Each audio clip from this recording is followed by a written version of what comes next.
Can you be happy in a sexless marriage?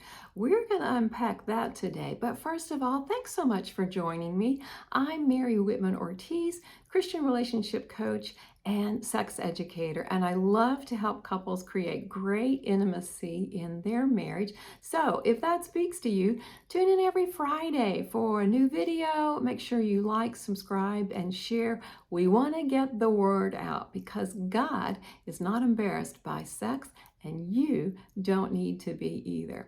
So what about a sexless marriage? It's kind of shocking that that is a real thing. I won't say it's epidemic, but it's happening probably more than you know because you're not having these conversations with your couple friends, more than likely. The subcurrent to that is the thought of, I wish my marriage was sexless. And that usually happens when there is so much arguing going on. It's like sex is a battlefield. What does she want? What does he want? Why can't they get on the same page? And when that arguing is going on, people shut down.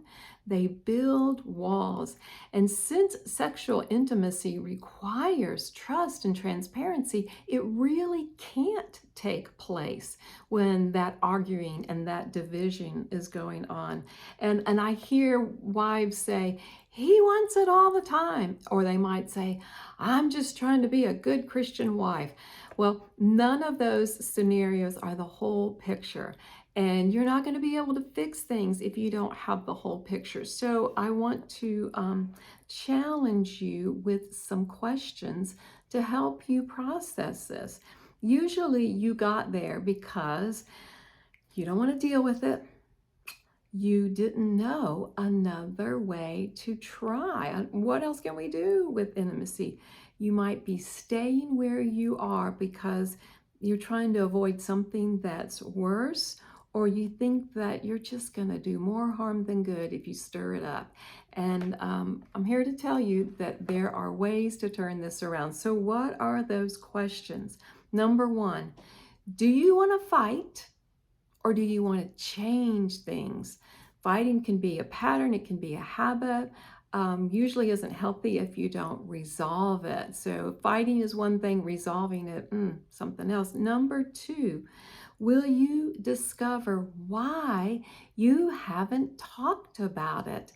If it gets to the point where your marriage is sexless and you are content with that, you have skipped a lot of conversations that need to happen. They can still happen. Don't give up, but I'm just telling you, that's the real deal. Number three, are you willing to let God heal and restore? This is pretty much a God situation because there's been so much hurt. There's been distance to try to protect yourself because of the hurt. And it could just get caught up in a swirl of your thoughts that we've never had success with this. I don't think I can even try again. It'll break my heart if I try one more time and nothing happens. So I know those are real issues, but if you start talking, you will make progress. Also, I have an app to help you with those conversations. It's called Limitless Intimacy. You can find it on Google Play, your App Store, and there are conversation starters. There's a whole webinar about what's happy and healthy sexually. There are prompts not just to learn about each other, but to dive in. Do we need more affection? Do we need more flirtation? Do we need more passion? So the Limitless Intimacy app will help you right where you are. And remember, when your marriage thrives, everything in life thrives.